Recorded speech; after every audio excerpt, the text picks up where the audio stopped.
राहुल गांधी जी कभी कभी तो ठीक कहते हैं और नहीं, मैं मानता नहीं, मैं राहुल जी के लिए कह रहा हूँ। और अगर आप गूगल, एक मिनट देखिए, गूगल अगर आप करेंगे, क्योंकि ज़माना गूगल का है, ठग की परिभाषा बहुत अच्छी है, और जो ठग की परिभाषा है वो उत्तर प्रदेश में हो रहा है। तो मैं समझता हूँ राहुल गांधी जी कभी कभी ठीक बोलते हैं। सर, महंगाई किसान की बात नहीं हो रही है, धर्म की बात हो रही है राजनीति में। तो इसीलिए तो मैं कह रहा हूँ, पत्रकार साथियों हमारी मदद करो इसमें कि सवाल महंगाई पर, बेरोजगारी के पूछे जाएं बीजेपी वालों से। और बीजेपी वालों का इसीलिए मैंने कहा 2022 ख़त्म ही नहीं होगा, क्योंकि उन्हें बताना पड़ेगा कि आय दोगुनी हो गई किसानों की, नौजवान को नौकरी रोजगार, ये हमारे देश का दुर्भाग्य है। बीजेपी के लोग मुख्य मुद्दे से हटा करके बहस छेड़ रहे हैं। आज सवाल महंगाई का है, बेरोजगारी का है। हम दुनिया में कहाँ खड़े दिखाई दे रहे हैं? आप आंकड़े देखिए, हमारी प्रेस की स्वतंत्रता कहाँ खड़ी है, गरीबी में कहाँ खड़े हैं, भुखमरी में कहाँ खड़े हैं, बेरोजगारी में कहाँ खड़े हैं। और जो समाजवादियों ने एम्बुलेंस बनाई थी, गांव नहीं पहुंच पा रही, पता नहीं क्या कर दिया बीजेपी वालों ने। इनके टायर खा गए ये लोग कि डीजल पेट्रोल नहीं दे रहे हैं, कि ड्राइवरों को सुविधा नहीं दे रहे हैं। पुलिस को बनाई थी 100, नंबर बदल दिया 112। बताओ बेईमानी बढ़ गई कि नहीं बढ़ गई? क्योंकि वो नंबर बढ़ा तो पुलिस ने समझा हमें भी अपनी बढ़ानी है कुछ, उन्होंने भी अपनी व्यवस्था बढ़ा ली।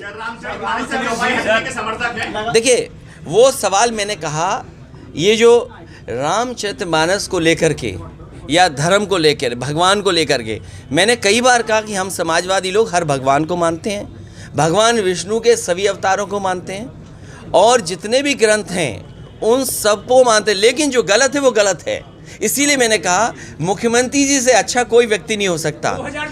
वो संविधान की शपथ लेके बैठे हैं, वो एक पीठ मठ से आए हैं, खुद को वो कहते हैं वो योगी हैं, तो उनसे अच्छा जवाब कोई नहीं दे सकता। इसलिए सदन में मैं उनसे ज़रूर जानना चाहूँगा कि शूद्र क्या है। 5000 साल से अब मैं नहीं जानता हूँ, लेकिन आप लोग जानते होंगे।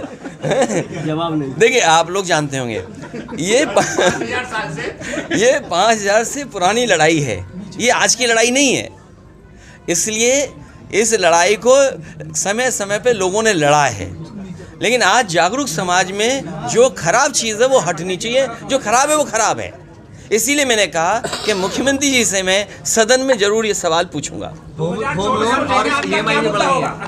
अरे भाई, ये महंगाई इतनी बढ़ेगी कि हम और आप लोग उस पर रहेंगे, वो जो मिल रहा है अनाज। अखिलेश जी, एक तरफ टैक्स स्लैब कम किया जा रहा है, दूसरी तरफ महंगाई पर बढ़ाई जा रही है। देखिए, आपको हमको ये अनाज देना चाहते हैं 400 रुपये का, 300 रुपये का, और कहते चुप रहिए बस। ये इनका तरीका है काम करने का।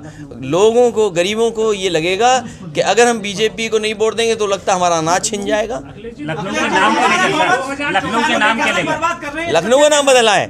हम अगर लखनऊ का नाम बदला जाएगा, गाजीपुर का बदलने का, अरे लखनऊ के नाम, मैं देखिए, ये नाम बदलने से टेबल को टेबल कर दोगे, टेबल को कुर्सी कह दोगे क्या? टेबल का काम तो उससे सामान रखने का है। लखनऊ राजधानी रहेगी ना। ये बीजेपी के लोग काम नहीं कर रहे हैं, केवल नाम बदल रहे हैं। मुझे याद है कि सबसे अच्छा स्टेडियम बनाया समाजवादियों ने, भगवान विष्णु के नाम पर उसको रखा, एकाना नाम। उन्होंने अपने नेता पूर्व प्रधानमंत्री अटल बिहारी वाजपेयी जी के नाम रख दिया, हमें कोई आपत्ति नहीं है। तो क्या बीजेपी को उनके नाम पर कोई बड़ा काम नहीं करना चाहिए? ये काम नहीं करेंगे। आपने देखा होगा जितने प्राइमरी स्कूल हैं, बच्चों को न स्वेटर मिल पाया, न जूते मिल पाए, न खाना टाइम से मिल पाया, बस पुता दिया इन्होंने, स्कूल पोत दिए होंगे, किताबें भी नहीं उपलब्ध करा पाए, रद्दी में बेची जा रही है। और इसी तरीके से स्टेडियम है, लोक भवन है, यहाँ पर कई काम थे गाजियाबाद में। तो ये नाम बदलने वाली सरकार है, इस बार जनता इन्हें बदल देगी। आपको परमिशन नहीं मिल रही, ना मुरादाबाद में मिली या बुलंदशहर में मिली, क्या वजह है? देखिए, ये कहते हैं कि इन पे अंतर्राष्ट्रीय वो हैं हवाई अड्डे, इनका विज्ञापन देखिए। बताओ, हवाई पट्टी नेताजी ने बनवाई, एक्सटेंशन मैंने की, हमारी सरकार में हुई, और उतरने नहीं दे रहे समाजवादियों को। यहाँ भी सुनने में आया कि हेलीपैड ठीक ठाक था, क्योंकि हमें तकलीफ देनी है, समाजवादियों को तकलीफ हो, उनका कार्यक्रम ना हो पाए, किसी से मिल ना पाए, आपसे न मिल पाए। उन्हें तकलीफ ये थी कि आपसे मिल लेंगे, आप पूछोगे, हम जवाब देंगे। अब आपको मैनेज करेंगे वो लोग, कुछ मैनेज हो जाएंगे, कुछ हम ना चलाएंगे, तो बदनामी तो बीजेपी की होगी ना। किसानों की आवाज की चौकीदारी करनी पड़ रही है लगातार। किसकी? आवारा पशु किसानों आवारा की पशुओं को नुकसान लेकर। पहुंचा देखिए, रहे हैं। यहाँ आपको याद होगा, ये शहर वो था जिसमें आग लगाना चाहते थे कुछ लोग, जानवर को लेकर के, गाय को लेकर के बड़ा सवाल उठाता है। एक इंस्पेक्टर की भी हत्या हो गई थी। बताओ क्या मदद हो पाई उसकी, इंस्पेक्टर की?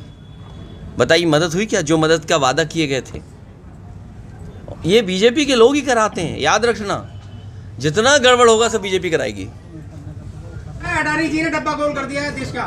देखिए, उद्योगपति के साथ सरकार मिल जाएगी तो क्या जनता ही का तो नुकसान होगा। किसी उद्योगपति को आप ये कहें कि हम दुनिया में नंबर 1 पे ले जाएंगे और अचानक वो 20 की सूची से भी बाहर हो जाए, फिर लग रहा है कि फिर सूची में आ रहा है।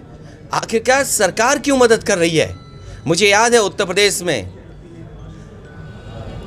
सरकारी कर्मचारियों का, बिजली विभाग के लोगों का प्रोविडेंट फंड का पैसा DHFL में इन्वेस्ट किया गया था।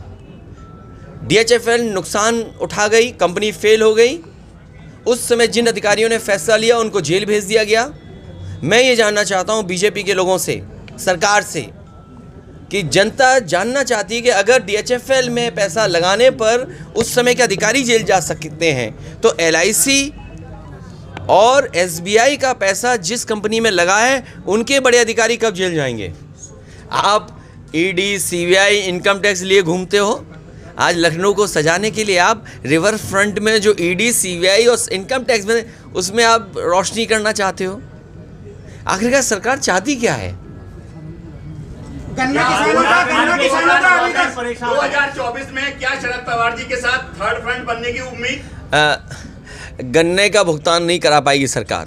आरबीआई ने सलाह ब्याज दर हाँ, गन्ने का इसलिए कह रहा हूँ कि इनको 2022 नहीं आया, इनका भी, बीजेपी वालों का 2022 आएगा ही नहीं, क्योंकि 22 आने का मतलब है किसान की आय दोगुनी होना। वो जानते हैं आय दोगुनी नहीं हुई तो वो 2022 स्वीकार नहीं करेंगे। 2022 आ गया। आप में से जितने पत्रकार साथी हैं वो सब जानते हैं कि उन्होंने यही वादा किया था कि 2022 तक आय दोगुनी हो जाएगी। आज गन्ना किसान का भुगतान नहीं हो पा रहा है, चीनी मिलों का अभी बकाया है, किसानों को देना है पैसा। आखिर सरकार क्या कर रही है? और मुझे खुशी है इस बात की कि शरद पवार जी का प्रयास हमेशा रहा है कि एक विकल्प के रूप में कोई न कोई पार्टियां मिल कर के फ्रंट बनाएं, गठबंधन करें। और इस तरह के काम में मैं समझता हूँ तेलंगाना के मुख्यमंत्री जी लगातार काम कर रहे हैं, ममता बनर्जी जी काम कर रही थी और वो अभी भी इस प्रयास में हैं, नीतीश जी भी इस प्रयास को कर रहे हैं। तो मुझे उम्मीद है कि जिस तरीके से भारतीय जनता पार्टी ने किसान व्यापारियों को निराश किया है और कुछ लोगों को मुनाफा कमाया है, आने वाले समय में जनता इनको हटा देगी। अखिलेश जी, ओम प्रकाश राजभर ने ये जिस तरह से कांग्रेस महागठबंधन की बात देखिए करती है और जब चुनाव आता भाई, है तो वो भाग जाते हैं। अरे कांग्रेस अच्छे भी भाग जाती है, बसपा भी अरे भाग जाती है। अच्छे मित्र की परिभाषा यही है कि मित्र का जब बुरा दिन आए तो मित्र खड़ा दिखाई दे। अरे बीजेपी के मित्र लोगों कब खड़े होंगे? और मुझे उम्मीद है के लोगों के लिए कहाँ जगह मिलेगी सर? जो आंकड़े दिखाई दे रहे हैं या जो सेंसस दिखाई दे रहा है, मुझे लगता है सरकार फिर मित्र का भूमिका में है।